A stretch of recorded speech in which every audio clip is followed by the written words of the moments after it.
Ya, nanti sebentar kalau Prof masuk ya.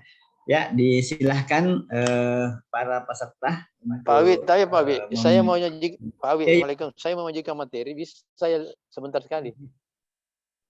ya, Prof ya, saya Ya, Prof. ya, ya, ya.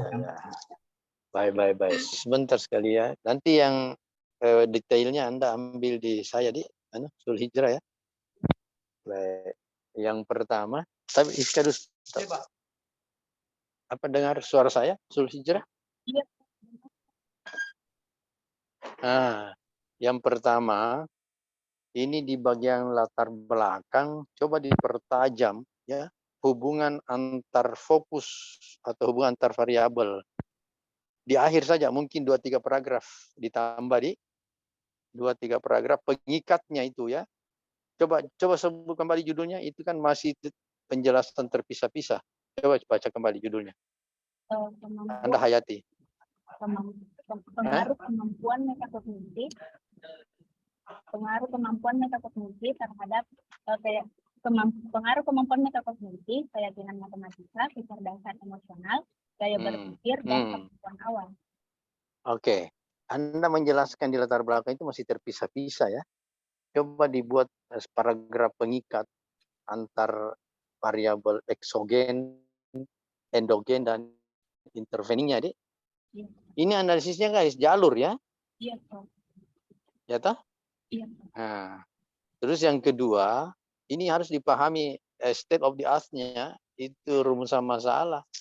Jadi Anda akan lihat jalur itu ingin melihat perbandingan ya mana lebih baik, apakah dia pengaruh langsung dari variabel eksogen ke endogen, ataukah lebih baik yang variabel eksogen ke endogen melalui variabel intervening.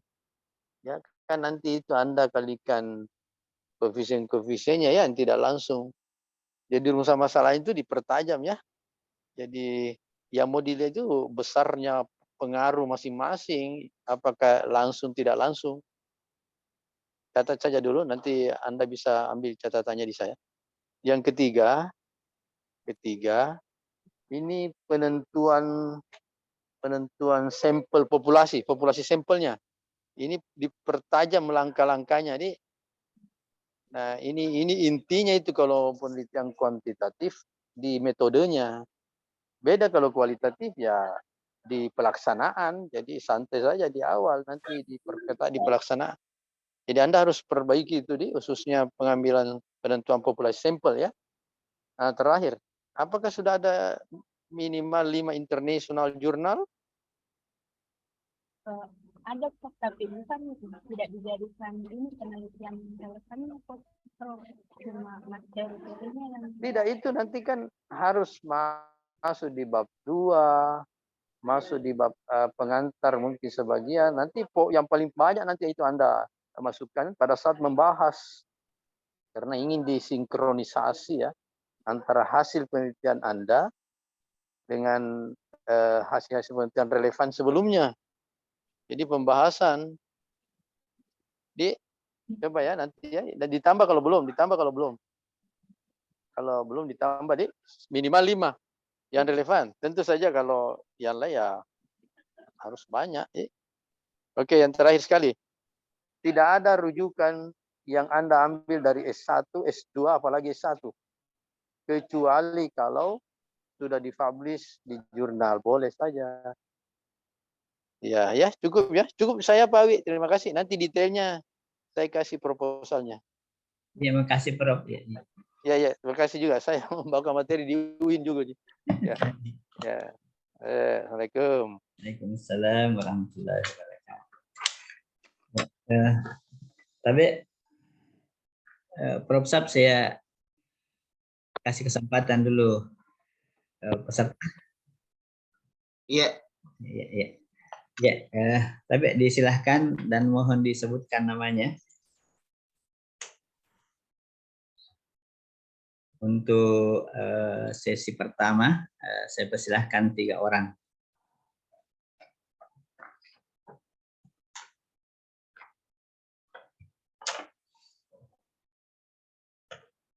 Ya, ada Pak Abdul Rahman. Siapa lagi?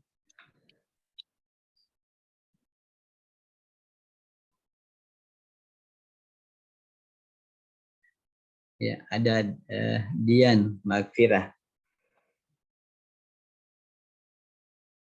Ada Magfirah. Ada Fadilah. Ya, disilakan dulu ya untuk 3 orang sebentar, tutup masang sebentar, kita lanjutkan. Ya, disilakan Pak Abdurrahman untuk menyampaikan pertanyaan, saran atau pendapatnya. Ya. Terima kasih Pak Dokter. Assalamualaikum warahmatullahi wabarakatuh. Waalaikumsalam warahmatullahi wabarakatuh. Saya cuma ingin mengkonfirmasi saja, Ibu, berkaitan dengan hipotesis penelitian. Kalau saya tidak salah lihat di slide mana ya? Di slide hipotesis penelitian itu yang terdiri dari ada 5 ya. Ada 1, kemampuan metakognisi berpengaruh baik secara langsung maupun melalui kemampuan awal terhadap hasil belajar matematika peserta didik kelas 7 SMP Negeri 1 Bajo. Sementara di hipotesis statistiknya itu menyampaikan bahwa ini hipotesis 1 misalnya kemampuan metakognisi berpengaruh secara langsung. Yang saya ingin konfirmasi kira-kira bagaimana definisinya berpengaruh baik pada hipotesis penelitian itu dengan hipotesis statistik. Ya, itu saja saya pikir, Ibu. Terima kasih, Dokter. Assalamualaikum warahmatullahi wabarakatuh. Terima kasih Pak Abdurrahman. Yang kedua, disilakan Ibu Dian Magfirah. Ya, Pak, terima kasih atas kesempatannya. Sebelumnya suara saya kedengaran? Ya, bagus. Oh ya, jadi pertanyaan saya mengenai bagaimana peneliti memperoleh hasil belajarnya. Dari slide yang ditampilkan tadi saya lihat dari dokumen penilaian harian guru menggunakan materi SPLDV ya. Kenapa tidak peneliti yang mengambil langsung hasil belajarnya? Ataukah kalau dari dokumen, kenapa bukan hasil UAS-nya? Kenapa cuma 1 materi saja? Apakah itu bisa mewakili hasil belajar? Karena kan biasanya siswa itu tiap materi beda-beda tingkatan cara beda-beda hasil belajarnya. Jadi misalnya ada 1 siswa yang di SPLDV misalnya tinggi, kemudian di materi lain dia beda juga hasil belajarnya. Mungkin itu saja. Terima kasih. Ya, kira sangat bagus pertanyaannya. Dua-duanya. Kemudian yang ketiga, silahkan Pak Adilah. Baik Pak, terima kasih atas kesempatan yang diberikan. Jadi pertanyaan saya mengenai variabel dalam penelitian ini, yang pertama itu yang ingin saya tanyakan, alasan mengapa kemampuan awal dijadikan sebagai variabel intervening dari ke-5 variabel yang ada dalam penelitian Saudari Zulhijrah. Yang kedua, bagaimana hipotesis dari saudari tentang kecerdasan emosional ini dan keyakinan diri mempengaruhi kemampuan awal. Apakah ada indikator-indikator dari kecerdasan emosional atau keyakinan diri yang ada kaitannya dengan kemampuan awal? Mungkin boleh dijelaskan sehingga bisa mempengaruhi hasil belajar. Terima kasih, Pak. Ya, terima kasih. Saya kira semua bagus ya. Yang pertama Pak Abdurrahman konfirmasi tentang hipotesisnya, ya bagaimana kaitannya antara hipotesis penelitian dengan statistiknya. Kemudian Ibu Dian bagaimana mendapatkan hasil belajarnya, saya kira ini sangat bagus ya. Kenapa harus hanya mengambil dokumennya lagi hanya dokumen nilai. Kalau memang misalnya mau ambil dokumen sekalian hasil ujian sumatifnya, saya kira bagus ya. Jadi lembaran aslinya ya, itu maksudnya. Jadi jangan hanya angka yang telah dinilai dan memungkinkan terjadi sudah tidak asli lagi. Kemudian dari Ibu Fadilah, ya, kenapa awal yang dijadikan sebagai intervening, ya, dan yang meyakinkan keyakinan. Apa tadi yang kedua? Fadilah? Ya, mungkin sudah dicatat ya. Zulhijrah. Ya, disilahkan untuk memberikan tanggapan balik.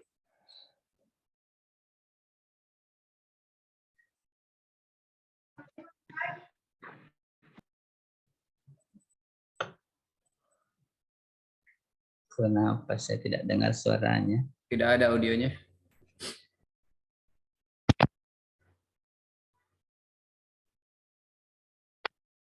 Semua ada yang dengar ya? Kedengaran, Pak. Coba.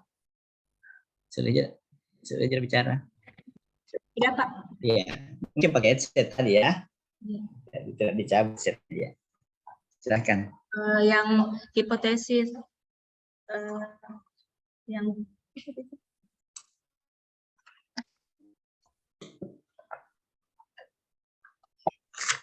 berpengaruh baik secara langsung maupun tidak langsung.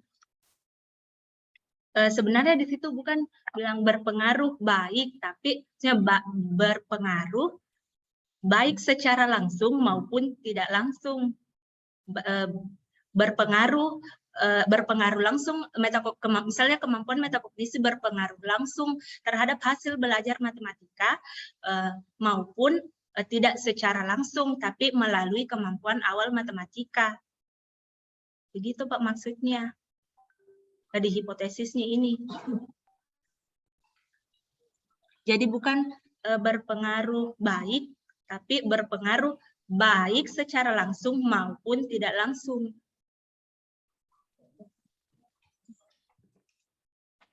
Jadi redaksi kayak cara bacanya itu bukan bilang berpengaruh baik atau tidak baik, tapi berpengaruh baik secara langsung maupun tidak langsung. Berpengaruh langsung terhadap hasil belajar maupun berpengaruh tidak langsung tapi melalui kemampuan awal. Berarti ada dua kata yang tidak disebutkan di slide-nya ya. Iya. Iya. Ya, makanya. Iya, oke. Ya, betul Pak Rahman ya. Jadi kita harus lebih daripada ambigu orang yang mana betul ini. Iya. Nanti diperbaiki ya. Hijrah. Ya, makasih Pak Rahman.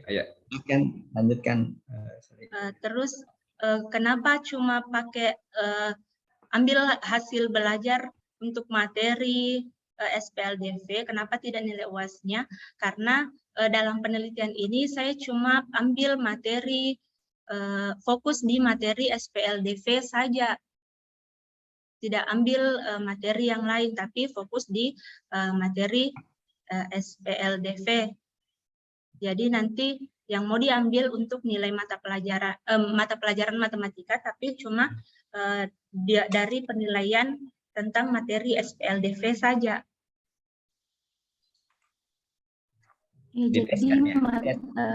Ya, jadi hasil belajarnya ini cuma mewakili materi SPLDV, tidak bisa kita sebut hasil belajar matematika.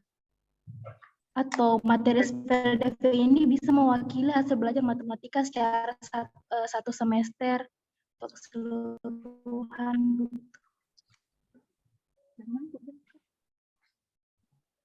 Suaraku kedengaran, Ira, bagaimana? Ya. Kedengaran baik. Ya. Kayak robot. Ya, mungkin dari redaksi judulnya itu mau perlu ditambah atau khusus untuk materi SPLDV saja. Ya. Karena saya opsi. Oh iya, oke, makasih. Ya, orang tidak kebingungan ya. Langsung saja. Tidak usah matematika secara umum, tapi materi hasil belajar SPLDV.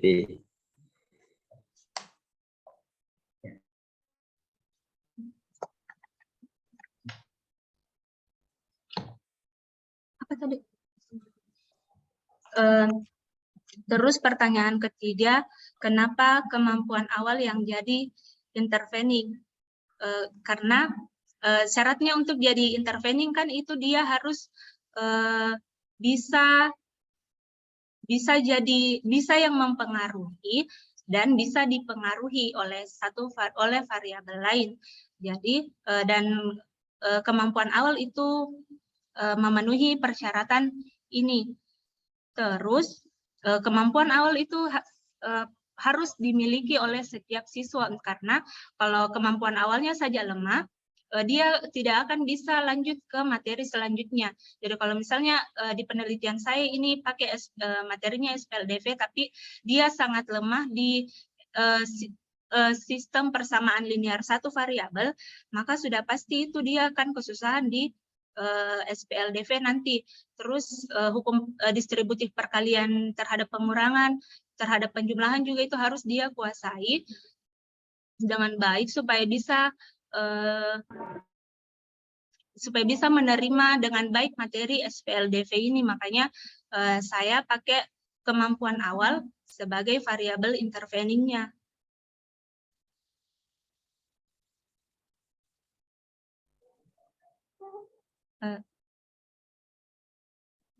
Saya kembalikan kepada. Oke. Ada ya dari Bapak juga. Iya Pak. Masih ada yang tadi pertanyaan kedua Pak.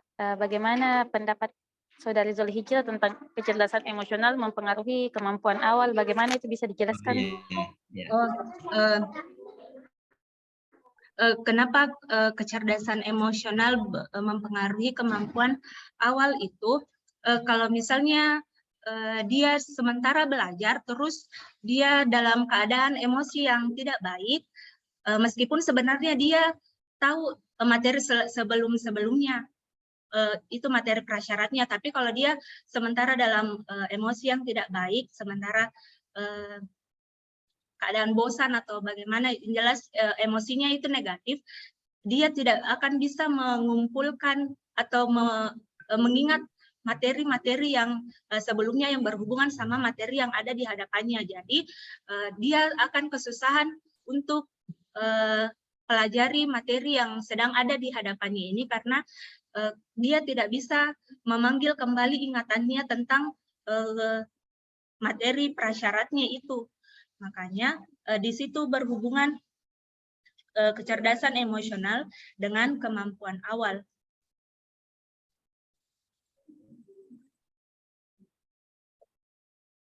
Bagaimana? Baik, terima kasih Zulhijrah. Saya kembalikan kepada Bapak.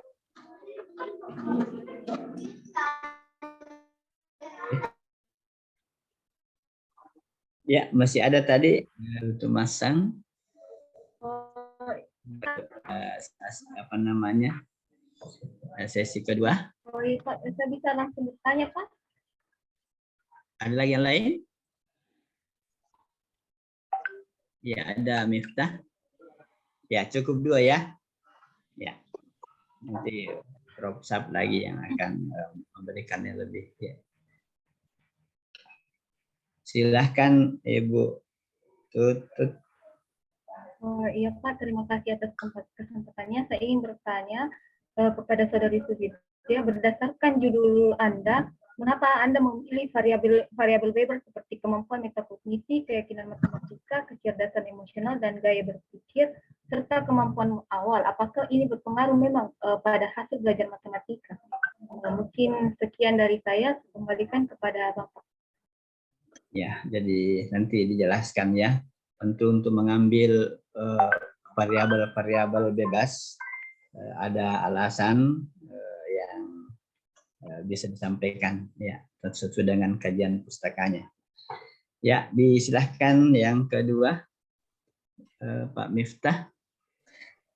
Pak Miftah, Bapak atau Ibu ya? Ibu Baik, ya. Iya Pak. Maaf. Baik, terima kasih atas kesempatan yang diberikan kepada saya. Jadi tadi itu di judulnya itu terdapat variabelnya itu variabel efikasi diri dan keyakinan matematika. Jadi yang ingin saya tanyakan itu di mana letak perbedaan keyakinan matematika dan efikasi diri. Sedangkan efikasi diri itu juga mengenai tentang keyakinan matematika. Terima kasih. Ya, disilahkan Zulhijrah. Terima kasih atas pertanyaannya. Yang pertama, pertanyaan dari Saudari Tutut. Kenapa saya pilih variabel-variabel ini, kemampuan metakognisi, keyakinan matematika, kecerdasan emosional, gaya berpikir, dan kemampuan awal? Karena berdasarkan hasil observasi yang saya lakukan itu hasil belajarnya kurang karena dia sangat lemah dalam kemampuan pemecahan masalahnya. Nah, khususnya untuk dalam melakukan pemecahan masalah itu pasti dibutuhkan strategi-strategi dan langkah-langkah yang tepat. Kalau dia dia tidak bisa pilih strategi untuk menyelesaikan masalah itu, pasti dia akan kesusahan. Nah, kalau dia bisa pilih-pilih strategi yang akan digunakan dalam proses pemecahan masalahnya itu kalau dia mampu dalam metakognisi, karena kemampuan metakognisi itu tujuan kalau dia mampu dalam mengatur kemampuan metakognisinya, dia pasti bisa pilih strategi-strategi atau langkah-langkah yang akan digunakan dalam proses pemecahan masalah. Nah, terus untuk kecerdasan emosional, menurut Goleman itu meskipun dia intelektualnya itu bagus, dia bagus dalam intelektual, namun dalam kecerdasan emosionalnya itu rendah, maka hasil yang diperoleh juga itu masih akan rendah karena kecerdasan emosional itu menyumbang lebih banyak daripada kemampuan intelektual. Kalau intelektual itu hanya menyumbang 20%, kalau kecerdasan emosionalnya itu menyumbang 80% untuk untuk hasil belajar yang akan diperolehnya. Dalam proses pemecahan masalah juga itu dibutuhkan keyakinan karena dia harus yakin untuk memecahkan masalah. Karena dengan keyakinan yang dimilikinya, dia akan mampu mengembangkan pengetahuannya dan menerapkan strategi-strategi yang diperlukan dalam proses pemecahan masalah. Terus karakternya siswa kan setiap siswa kan itu berbeda. Jadi dalam proses berpikirnya juga itu pasti berbeda-beda. Jadi di sini guru harus tahu karakternya siswanya agar dia mampu mengatur proses pembelajarannya sehingga keberhasilan dalam belajar itu bisa tercapai secara maksimal. Mungkin itu alasan-alasan saya memilih variabel-variabel dalam penelitian saya ini. Iya. Lanjut, Pak. Iya, lanjut. Dan pertanyaan dari Saudari Miftah, di mana letak perbedaan keyakinan matematika dengan efikasi diri? Sedangkan efikasi diri itu membahas tentang keyakinan peserta didik. Nah, kalau keyakinan matematika itu atau belief matematika, siswa lebih cenderung pada bagaimana dia merespon materi yang diberikan. Kalau misalnya saat diberikan materi, terus dia langsung berpikiran bahwa materi ini susah, pasti meskipun bagaimanapun usahanya, karena dalam pikirannya sudah tertanam bahwa materi ini susah, dia akan susah dalam memahami materi tersebut.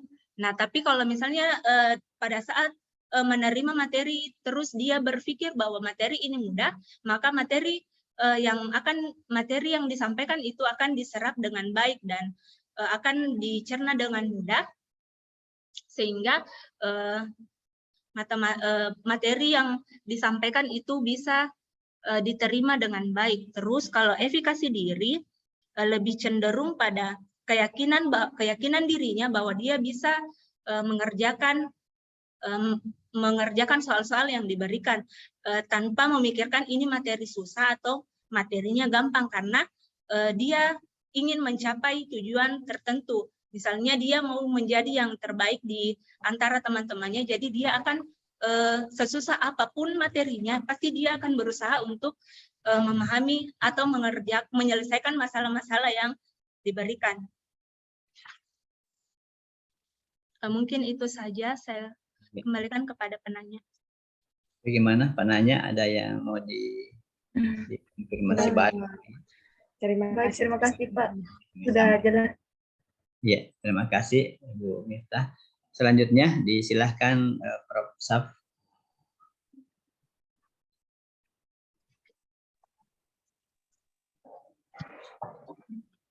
Assalamualaikum.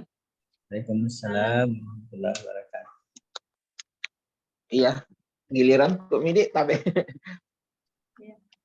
Iya, baik. Bismillahirrahmanirrahim. Assalamualaikum warahmatullahi wabarakatuh. Terima kasih banyak Pak Awi, Pak Isyam.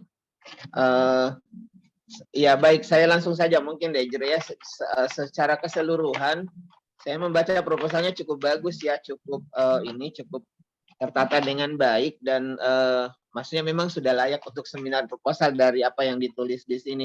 Ada beberapa catatan penting juga dari saya. Nanti yang masih banyak tipe-tipenya juga sih, cuman tipenya tidak terlalu apalagi namanya ya bisa lah ditoleran gitu. Jadi misalnya kalau bahasa Inggris kan dimiringkan, kemudian tabelnya tidak konsisten, kemudian penggunaan kata peserta didik dengan siswa masih sering muncul. Jadi nanti konsistensinya yang itu. Kemudian saran pertama adalah saya tadi kayaknya melanjut yang Pak Prof. Amsa tadi sarankan ya di bab 1 itu belum kelihatan ikatan antara banyaknya yang kita tuliskan di sini riset-riset sebelumnya dengan apa sebenarnya yang menjadi urgen untuk kita laksanakan di sini. Jadi di halaman 14 ada kita pegang proposal ya Hijrah. Iya, Bro. Iya, jadi halaman 14 nanti itu deh kita ubah saja kalimatnya.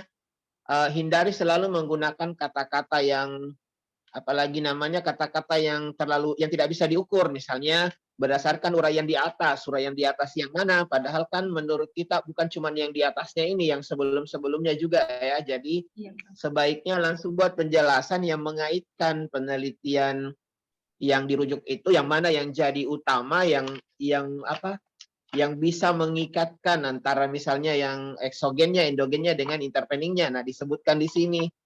Kemudian dikunci dengan apa sebenarnya yang membedakan riset tersebut dengan yang akan kita lakukan supaya kelihatan apa urgensi dari risetnya Hijrah. Ya kan, jangan membuat kami kelelahan membaca untuk mencari tahu itu. Nah, di ujung dari bab 1 itu sebelum masuk rumusan masalah, sebaiknya hal itu diungkap.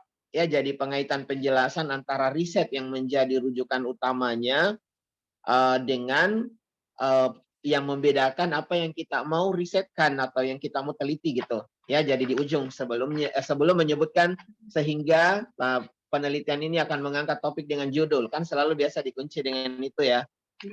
Oke, lalu apalagi klarifikasi pertanyaan. Ini saya lihat rumusan masalahnya sampai 15 ya. Karena dari 15 itu ada 10 yang ingin melihat 5 variabel ya, 5 variabel tadi ya. Jadi ada 4 endogennya tadi ya, kalau tidak salah. Iya, 4 endogennya. Iya, 4 endogen, kemudian ada interpening 1, lalu ada 1 yang menjadi eksogennya, yang menjadi tujuan utama kan. Ya, jadi lalu ingin menyambung 4 ke kemampuan awal dulu, lalu ke hasil belajar ya, kalau tidak salah. Ini kan kelihatan apalagi namanya kuantitatif banget begitu. Nah, tapi ditambah lagi dengan 5 deskripsi. Ini mungkin deskripsinya bisa nggak usah ya, sebenarnya tergantung style aja sih. Nanti tanya aja konsul sama pembimbing Kak.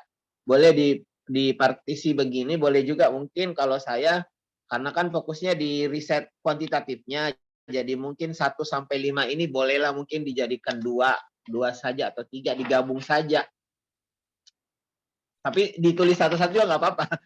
Cuman pertanyaan saya adalah, pertama adalah ini kan kita mengambil sampel itu adalah berdasarkan teori-teori itu mengambil nanti di beberapa kelas ya yang ada di sana. di Luwu itu lalu dilaksanakan pada semester ganjil ini. Kalau tidak salah dengar tadi, semester ganjil ini. Pertanyaan saya adalah apa masih bisa?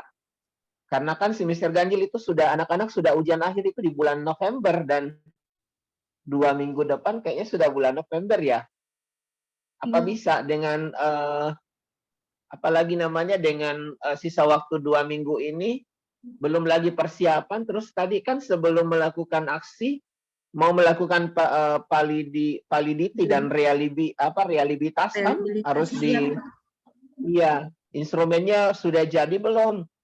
Lalu kemudian pertanyaan berikutnya adalah instrumen itu kan nanti akan divalidasi oleh 2 ahli. Nah, udah siap belum validasi instrumennya itu berupa angket-angket tadi itu? Itu sudah memakan waktu berapa lama? Lalu sudah mau November. Nah, katakanlah udah selesai kan? Nah, tiba-tiba mengambil SPLDP yang sudah disajikan pada saat ini kan? Iya kan materi semester ini kan ada SPLDP untuk anak SMP ya? SMP, Prof. Iya, SMP itulah yang kupikir-pikir tadi. Jangan sampai baru ngurus-ngurus anak-anak sudah semester, sudah ujian akhir. Kan bulan November minggu kedua, minggu ketiga kalau nggak salah ya, sudah ujian final, bisa dapat enggak? Itu yang harus ini saran sekaligus pertanyaan ya. Jadi tolong dianalisis, ditelaah lagi. Kira-kira bisa enggak? Kalau enggak bisa ya berarti harus nyebrang ke semester depan. Nah, semester depan itu kan di bulan awal tanggal 7 Januari ya. Ya, mungkin mau kencang-kencang cepat meneliti biar cepat selesai. Mungkin ada target-target gitu. Nah, kalau misalnya memang mau melakukan itu ya silakan aja, mungkin diatur sama sekolahnya yang jadi ini. Pertanyaannya adalah harus pandai-pandai mungkin karena harus back lagi begitu anak-anaknya kan. Dia mau ujian akhir, tiba-tiba misalnya hijrah datang, jangan sampai datang di sana mengacaukan sistem. Padahal kan riset itu kan biasanya justru membantu orang-orang yang ada di tempat kita meneliti, bukan datang mengacaukan sistemnya itu mungkin. Ya, soalnya di sini nah terus yang kedua dengan segini banyak mampu enggak? Karena ini yang membedakan sama penelitian riset sebelumnya kan? Iya. Persoalannya mampu enggak selesaikan ini dalam waktu 1 semester? Dengan 10 katakanlah kalau yang 5 itu mungkin oke lah karena tinggal deskripsi ya. Ini yang 10 yang 10 hipotesis ini bisa enggak dapat? Silakan dipikirkan ya nanti kalau misalnya ini didiskusikan lagi dengan pembimbingnya. Oke. Nah, kemudian berikutnya adalah Hijrah belum masukkan materi yang akan dibahas di dalam riset ini kan? Belum ada ininya. Ya nanti ditambah ya sebelum ke penelitian relevan, ya kan? Nah, terus penelitian relevan lagi. Ini penelitian relevannya kayaknya belum ada jurnal internasional ya? Yang internasional yang ini, Prof. Yang mana? Di gaya berpikir itu, Prof. Yang nomor 4. Alhamdulillah. Mana tadi ya? Kok saya jadi ini? Mana tadi? Apa lagi namanya? Penelitian relevannya halaman berapa ya? Lupa saya. Tadi sudah saya lipat-lipat. Pegang ki ini proposal. Oh ini ya. Dapat halaman 55. 55. Iya, di halaman 55 ini kan kita masukkan penelitian relevan ada 5. Yang nomor 4 itu Scopus ya, jurnal internasional ya. Iya, Prof. Iya, mungkin perlu ditambah 2 lagi ya untuk jurnal internasional di penelitian relevan. Kenapa? Karena penelitian relevan ini kan harusnya ya ini tadi, mestinya ini yang 5 diungkap secara sangat simpel di bab 1 tadi. Lalu apa yang membedakan dengan yang kita mau risetkan? Nah, jawabannya sebenarnya membedakan itu kita tulis di halaman 56. Ya kan, itu harusnya diangkat ke bab 1. Pendahuluan sebelum menuliskan topik yang akan diangkat. Ya, jadi kelihatan bahwa oh ternyata apa yang menjadi urgensi untuk diteliti oleh Hijrah itu dikaitkan dengan 5 riset ini. Katakan ya, jadi nanti diceng mungkin 2 dengan jurnal internasional biar lebih bagus lagi kualitas tesisnya gitu. Nah, terus sekalian di penelitian relevan ini Hijrah apa lagi namanya?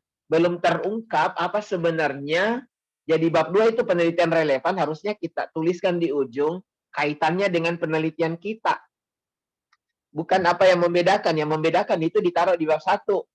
Nah, kalau di bab 2 itu, di ujung penelitian relevan, boleh secara serentak dibahas setelah menuliskan 5 ini, boleh juga di setiap selesai menyebutkan satu. Misalnya penelitiannya Nirvayanti dan Erna, hasil penelitiannya kayak gini. Nah, langsung setelah 5,8% itu dikaitkan. Misalnya menyebutkan bahwa penelitian ini akan menggunakan data yang ada di dalam penelitiannya Nirvayanti, contoh ya. Misalnya kita mau pakai datanya. Atau misalnya penelitian ini akan mengadopsi teori-teori yang dibangun tentang teori hasil belajar atau kemampuan metakognisi pada penelitian ini. Jadi kelihatan bahwa ternyata riset ini mengadopsi teori metakognisinya Nirvayanti begitu. Paham maksudnya ya? Iya. Iya, begitu juga untuk nomor 2, nomor 3, nomor 4 ya dituliskan. Apa kaitannya dengan penelitian kita nanti ini sehingga dijadikan sebagai penelitian relevan. Ya, jadi hasil penelitian relevan itu kaitannya apakah kita gunakan metodenya atau teori hasil penelitiannya dijadikan apalagi namanya rujukan utama, ataukah misalnya menggunakan datanya itu diungkap ya supaya kelihatan. Nah, lalu ya itu ya, kemudian masuk di bab 3. Ini kan metode penelitiannya sudah diungkap dengan sangat baik nih. Cuman harus lebih tajam lagi nih di populasi dan sampel. Bagaimana cara mendapatkan sampel itu dari populasi yang ada. Populasinya kan ada 207 kan.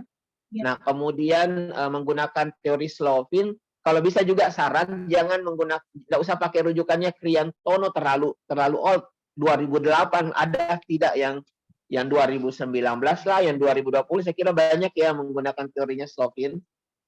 Ya, tapi ini sudah benar, rujukannya sudah benar, lalu jatuh sampelnya 136. Nah, kemudian tapi tolong kalau bisa dibuat kayak tahapan begitu ya, lebih detail lagi sampai dapat angka berapa nih? Angka 137 ya sampelnya. Yep. Ya, itu dipertajam lagi. Nah, lalu di variabel dan desainnya kan menggunakan analisis jalur nih. Ada S1, S2, S3, S4 ke S5, lalu ke Y, ada juga S1, S2, S3, S4 langsung ke Y. Nah, tolong panahnya itu jangan dari X5 ke Y itu kok tiba-tiba putus. Ya, kayak kecil sekali, sementara yang lain kan rapat. Ya, jadi tolong memang harus konsisten rapat supaya ketahuan bahwa memang ini mau menyambung X5 ke Y. Kayak tanggung begitu mengaitkannya. Ya, terus ya ini banyak juga yang tidak konsisten penulisannya seperti tabel. Ada yang sudah benar, ada yang masih ini. Nah, kemudian kisi-kisinya juga sudah dituliskan sumber-sumbernya, jadi cukup rapi dan ini ya tinggal tipe-tipenya mungkin yang mau di ini.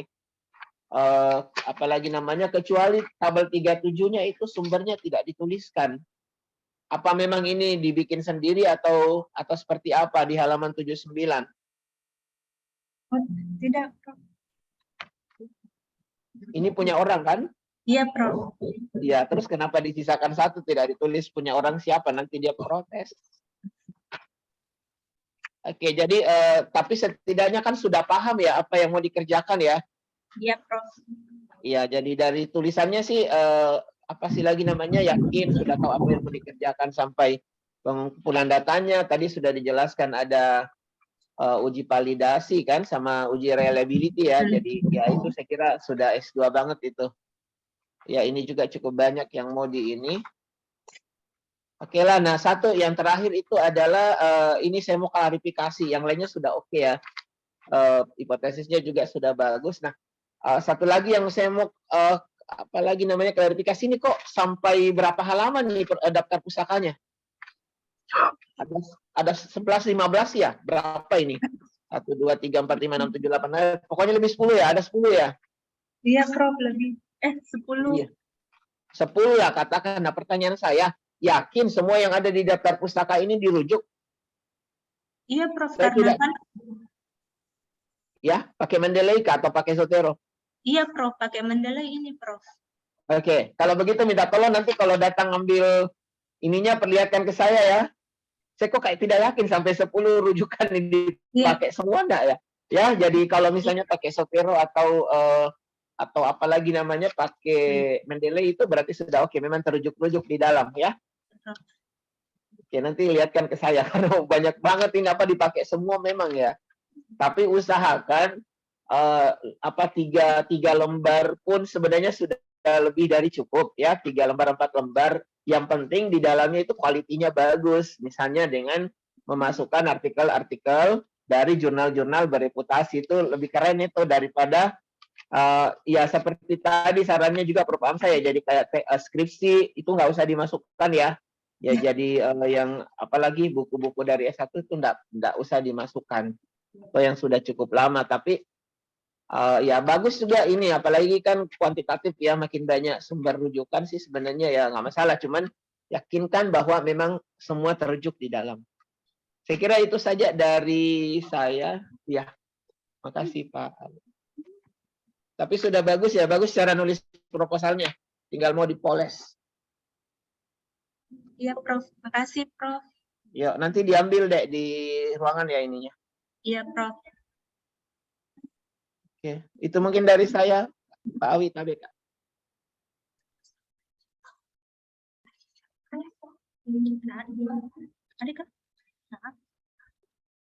Waktu yang dipakai, terima kasih Prof.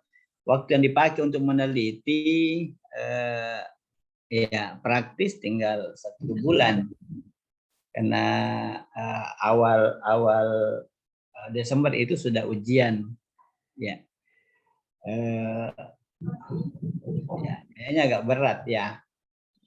Nah, saya mau sederhanakan sedikit, mungkin bisa Prof. Sab juga bantu.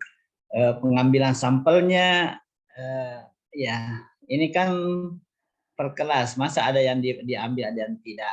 Baru tadi alasannya bahwa ini kan juga tidak ada strata antara kelas yang satu dengan yang lain, dianggap homogen saja. Lebih kita ambil saja sampel klaster saja. Ya kalau misalnya mau diambil 139, ya ambil 4 kelas berapa? 4 kelas atau 5 kelas. Daripada kita hanya mengambil sebagian dalam kelas itu, mau diapakan siswanya yang lain? Apa kegiatannya yang lain? Yang lainnya. Ya, saya kira tanpa juga mengurangi dari apa ya ada. Ya, tentukan berapa jumlahnya kita bisa ambil kelasnya. Kemudian ini daftar pustakanya memang saya hitung-hitung 10 tulisan saya 1 halaman, ini 11 halaman, berarti ada 110. Ya, kayaknya agak berat kalau dikatakan semuanya dirujuk. Kecuali kok ada double-double.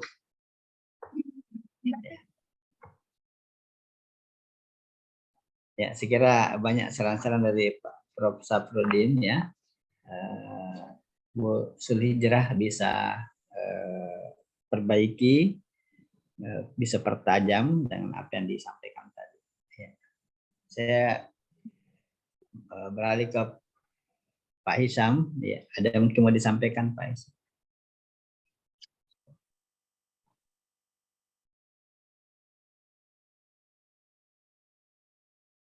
Sampai Pak Hisam. Ya, Pak. Ya, Terima kasih Pak. Assalamualaikum warahmatullahi wabarakatuh. Waalaikumsalam warahmatullahi wabarakatuh. Ya, kalau saya pikir pengambilan kesimpulan saja nanti, terutama terkait dengan seberapa besar sumbangannya kalau ada pengaruhnya.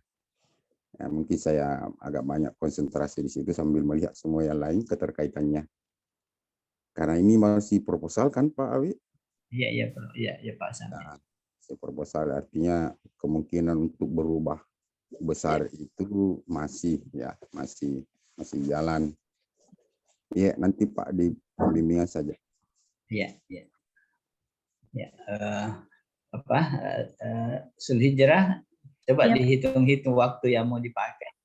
Ini sudah selesai semua ini draft instrumennya. Sudah Pak. Sudah ya.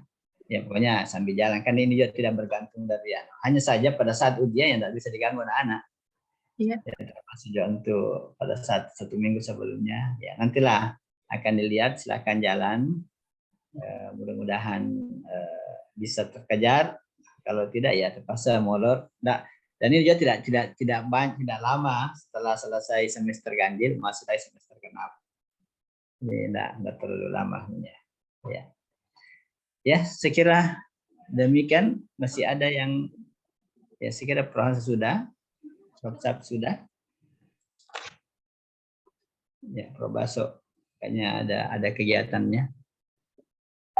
Ya, kita tutup Pak Isyam. WhatsApp. Iya, siap. Ya. Terima kasih semuanya, temannya tim penguji, peserta. Saya lihat tadi tanggapan pertanyaannya cukup bagus, sarannya cukup bagus ya.